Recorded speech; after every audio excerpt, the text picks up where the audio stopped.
queridas amigas, queridos amigos, una nueva sesión de los diálogos en Marco Escudero, y esta noche tendremos un tema que es altamente sensible para la ciudadanía, que es el juego de reformar la reforma que ha introducido el gobierno en los últimos días. Hemos pedido a Melita El Carpio que nos dé un estado de situación a dar su aporte. Melita, tienes la palabra. Muy buenas noches. Me parece muy interesante el que ustedes, dentro de su serie de conversaciones de café, hubieran introducido el tema educativo y concretamente de la malla curricular, porque realmente Bolivia es un país al que poco le interesa la educación, y eso vemos en los políticos, vemos también inclusive en los medios de comunicación, y entonces creo que es bueno a través de estos espacios crear conciencia, interesar en la temática educativa. Bueno, entonces también he escrito El juego de reformar la reforma, que me parece un título excelente, muy sugerente. Y primero quisiera decir algo acerca de los términos que usamos, ¿no? Se escucha mucho que se quiere introducir nuevos contenidos en la currícula. Creo que la currícula es latín y es el plural de el currículo, ¿no? Y en castellano tenemos la palabra currículo, palabra castellanizada, y cuando queremos pluralizar, entonces decimos los currículos. Entonces, no voy a decir la currícula porque siempre voy a decir el currículo, ¿no? Bien, creo que hay que decir que es, y más siendo yo la primera en hablar, qué es malla curricular, porque mucha gente piensa que la malla curricular no es todo el currículo. Hay una serie de elementos, desde elementos teóricos, fundamentos, finalidades, enfoque, finalmente hasta los aspectos más prácticos, digamos, hasta las sugerencias que da un currículo base. Y la malla curricular es una red de contenidos y finalidades y prerequisitos muchas veces también. Es la relación horizontal y vertical entre las asignaturas de un plan de estudios, ¿no? Las relaciones horizontales determinan la similitud del nivel de las materias, y las relaciones verticales muestran la correlatividad de las asignaturas en una misma área o entre áreas.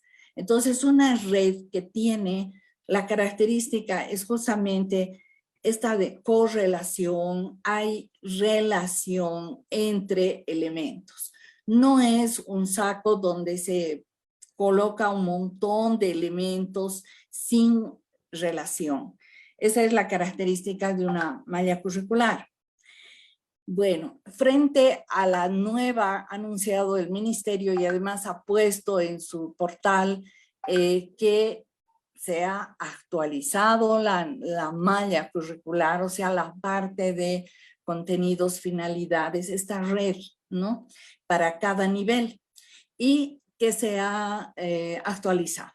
Y que además nos ha dicho que le ha dicho a la prensa, ha hecho declaraciones, el ministro, viceministros, técnicos, en fin, que ha habido una evaluación curricular y que ha habido consultas sobre las cuales se han introducido estos contenidos.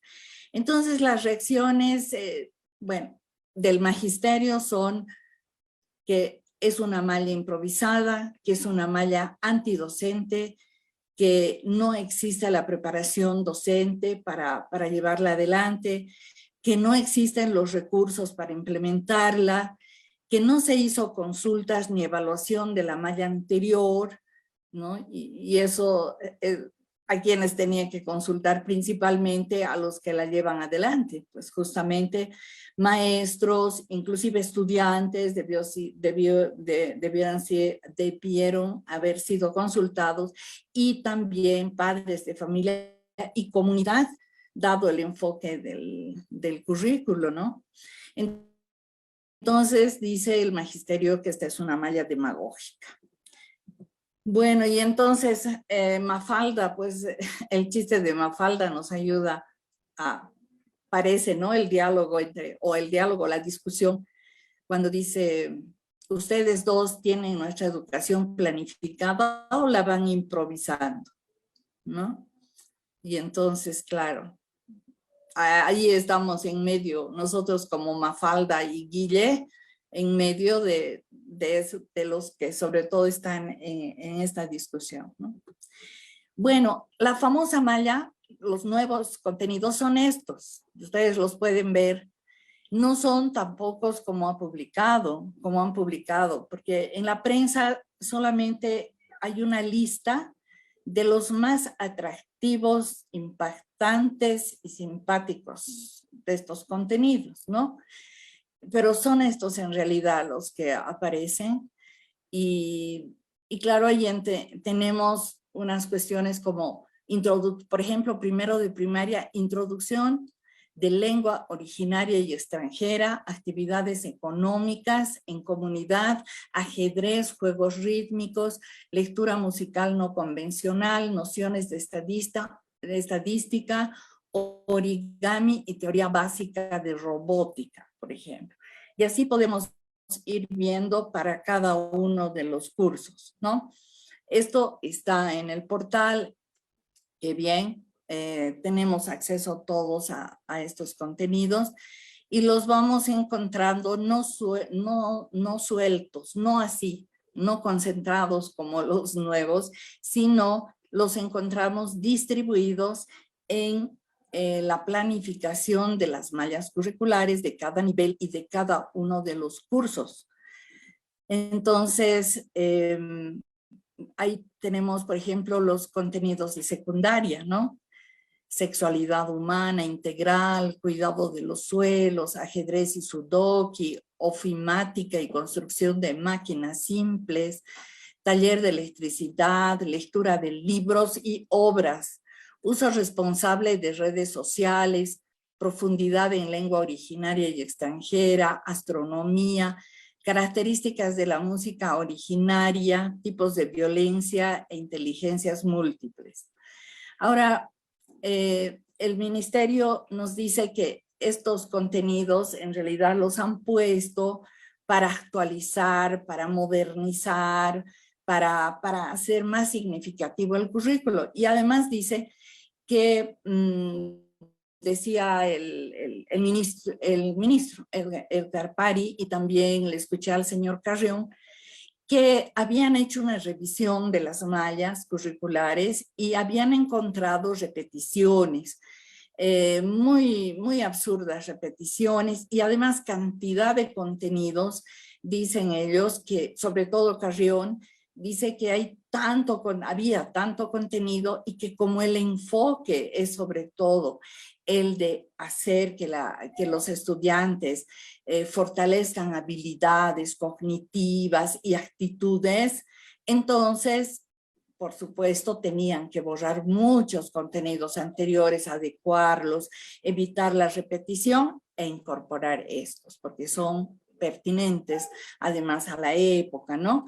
Entonces, claro, con ese argumento podemos encontrar que y hemos tenido repercusiones en sentido de que realmente la gente ha dicho, pero qué bien, ¿no? Ha recibido bien la gente, mucha gente ha recibido bien en el periódico la lista de los contenidos. Pero cuando uno entra a la plataforma del ministerio, lo que encuentra son planificaciones por trimestre. Y estos contenidos totalmente, cada uno de estos contenidos perdidos en medio de una tonelada de otros contenidos que son los de antes, ¿no? Tal vez se ha eliminado repeticiones, pero la verdad es que son contenidos sumamente recargados. Y entonces yo he hecho, me he permitido una clasificación y encuentro que son temas, por ejemplo, hay temas que son temas simplemente, por ejemplo, patrones de herencia o normas APA o transmisión de enfermedades, la inflación y el PIB, y de esos temas algunos no son novedades, o sea, son, por ejemplo, patrones de herencias en biología se llevaba siempre, ¿no? Bueno, también hay otros contenidos que son materias. Son materias. Entonces, por ejemplo, lengua originaria, lengua extranjera, antropología, filosofía, literatura boliviana, en un trimestre, un contenido de estos, en un trimestre. Entonces, ¿qué es esto? Una materia metida en un trimestre, toda una materia, van a hacer definición, cómo van a encarar, ¿no? Y luego prácticas o actividades también hay, por ejemplo, dibujo arquitectónico, construcción de un proyecto de vida, prácticas de química física, actividades económicas en la comunidad, por ejemplo, ¿no? Algunas de esas, por ejemplo, actividades económicas en la comunidad, eran actividades de los módulos de la reforma del 94, no son demasiada novedad tampoco, ¿no? Ya se trabajó de esta manera, pero son prácticas y ellos ponen en los contenidos que no, en su lógica anterior eran temáticos, ¿no? Luego hay una cosa que pongo ahí con rojo que dice lectura de libros y obras. Entonces, la parte de la lectura es saludo a la bandera, me parece. ¿Por qué? Porque no hay sugerencias para a los maestros de, por ejemplo, literatura o qué tipos de lecturas van a llevar. No hay, ¿no? O de repente cosas como pone textos breves de Gaby Vallejo, de Raúl Salmón, digamos, Antonio Paredes Candia, ¿no? Una serie de autores, y resulta que el tema es mitos y leyendas.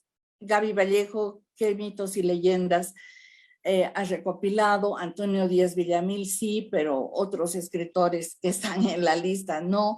Entonces, textos breves además, entonces tal vez se refieren a fragmentos. Y si es fragmentos, entonces va contra su enfoque, que es el comunicativo textual, que debería tomar textos completos, ¿no? Hay una serie de incongruencias y contradicciones de ese tipo y de vacíos, sobre todo vacíos, y el vacío mayor es este de la lectura, porque libros y obras, y que los libros no son obras o algunas obras no son libros, como entenderán, ¿no? Bueno, también hay transversales como equidad y complementariedad, justicia social, pero están puestos así como contenidos, no como transversales. Así que hay, me parece un trabajo que habría todavía que pulir muchísimo desde el punto de vista del diseño curricular.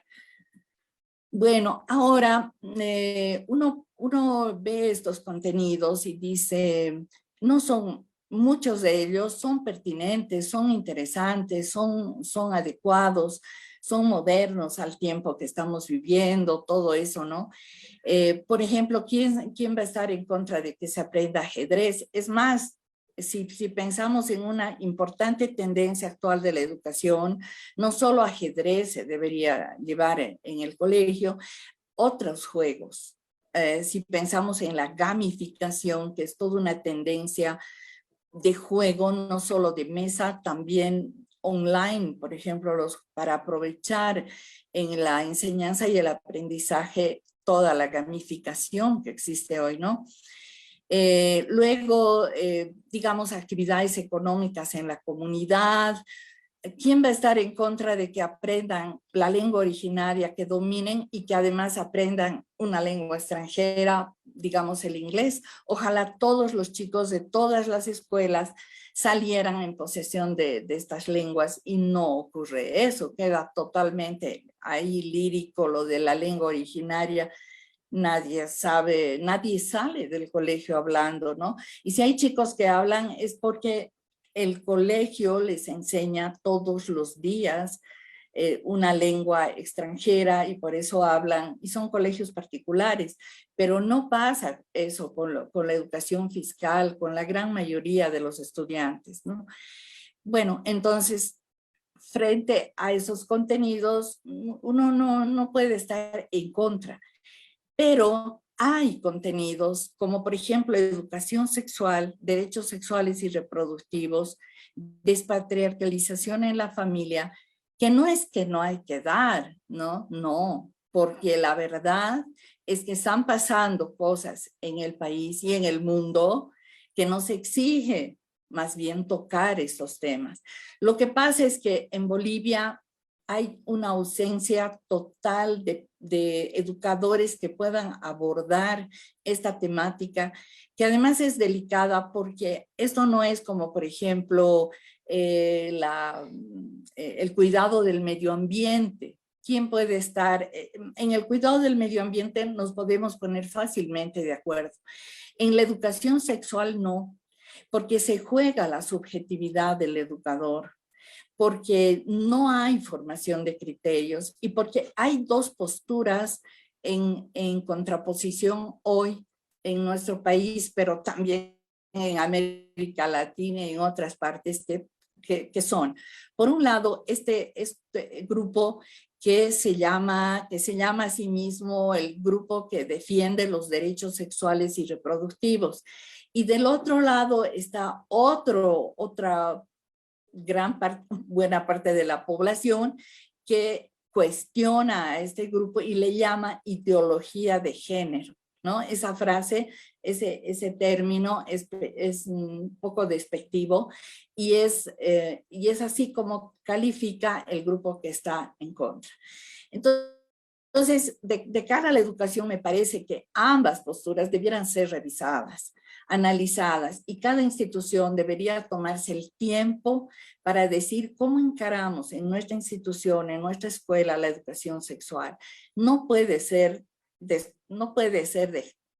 dejada de lado porque los chicos están viviendo realidades mientras la educación está mirando las nubes, ¿no? Porque no sabe cómo encararla. Y creo que de un lado, los que atacan a esta supuesta ideología de género, ahí se viste mucho de valores, de la familia, la sociedad, pero también hay muchos tabúes. Hay mucha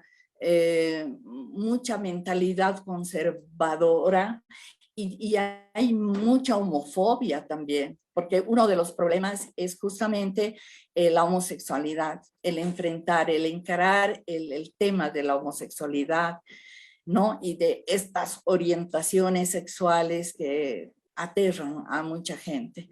Y del otro lado, habría también que revisar dónde si realmente corresponde, si es verdaderamente educativo, digamos, el plantear la sexualidad como una elección, como si se eligiera una profesión, por ejemplo, ¿no?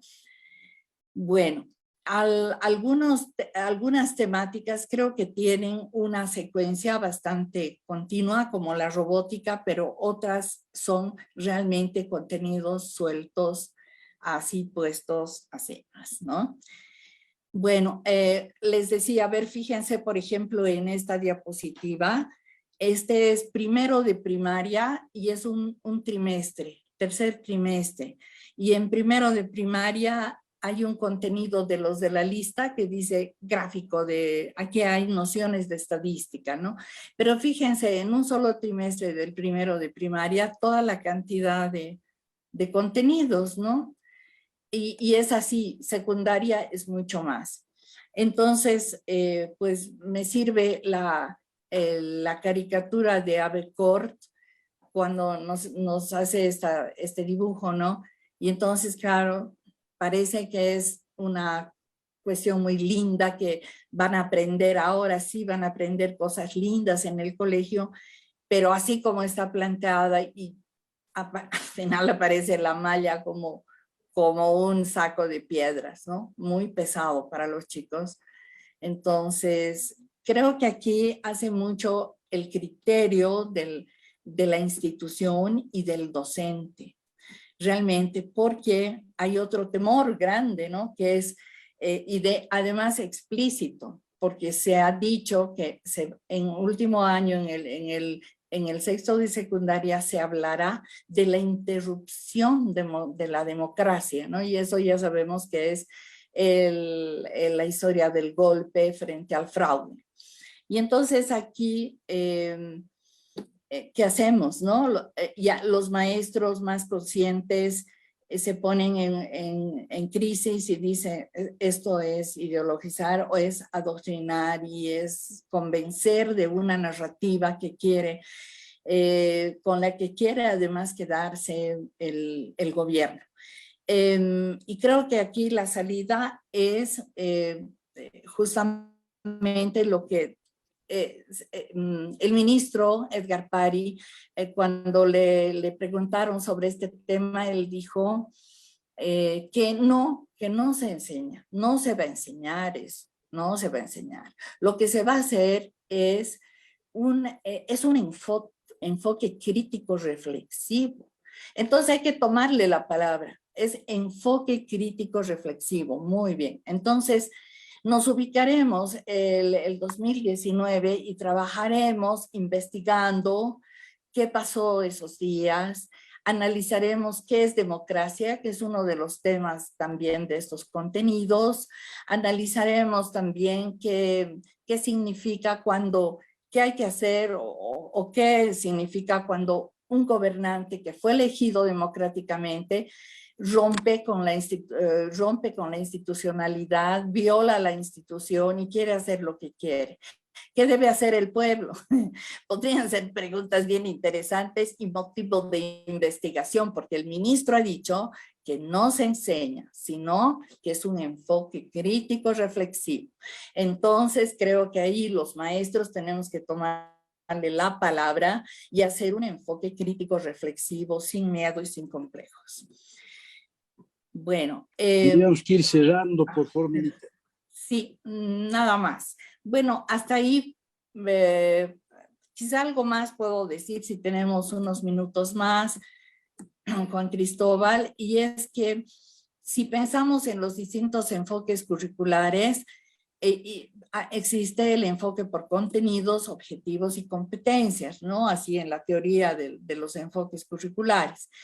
Y cuando vemos, por ejemplo, los objetivos del currículo, que además dice que ellos han mejorado y arreglado, algo que encontramos es una tendencia tremenda a contenidos, ¿no? Entonces son conocimientos y saberes de los pueblos, pero conocimientos, desarrollar y consolidar conocimientos teórico-prácticos, desarrollar saberes, conocimientos científicos, técnicos, pero conocimientos. Y eso es muy claro en todas las mallas curriculares de los distintos niveles y grados. Los conocimientos, la obsesión por los conocimientos, y creo yo que ese ha sido siempre, podríamos decir, el talón de Aquiles de nuestra educación, porque siempre le hemos puesto velitas a los programas, a los conocimientos, y dar en cantidad conocimientos. Y es por eso que no fomentamos el desarrollo del pensamiento lógico, la creatividad, el emprendimiento y todo el mundo de actitudes que hay que trabajar a través de los contenidos, ¿no? Pero si llenamos de tanto contenido, es exactamente lo que ha dibujado Abercorn, un montón de piedras sobre la cabeza de los chicos. Gracias.